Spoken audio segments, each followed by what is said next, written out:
What's up, traders? Matt from the Trade Brigade here doing a technical analysis on ticker symbol CFVI for CF Acquisition Company. This, of course, will be the SPAC merger that takes Rumble public, so this will be a SPAC.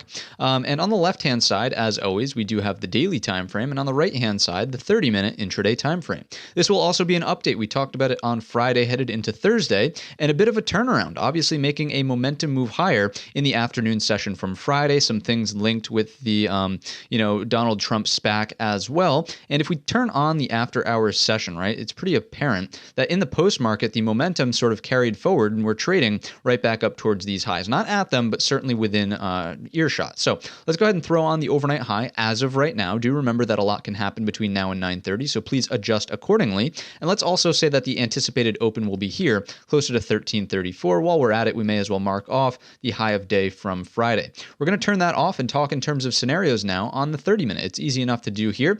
So what I would point out is that if we open here, fail to attract new buyers up and over the overnight high, and basically just this area here, the opening print on the big gap up day, so call it 14 even. If we can't really get price acceptance and attraction from new buyers over these levels, then look for potential short opportunities down underneath the opening print, right? You basically have a look above, fail, and you'd look for the gap to fill down to the high of Friday at $12.28. Now, before you yell at me, I certainly understand that this stock is basically, I would believe that it's hard to borrow or none to borrow up here. It's not going to tell us as the market's closed, and there's obviously no options down below to get involved on the put side of things. So you're not actually going to short this. You're just not going to be looking for longs if this starts to unfold and we start breaking down underneath the opening print. So that's my word of caution and how it will unfold to the downside. Now, when and if we do fill the gap down towards that 1228, be on the lookout for hammer candles that print, indecision doji candles that print, basically things that make you question, okay, are we going to now get a gap fill reversal? Are we going to hold here for a higher set of lows,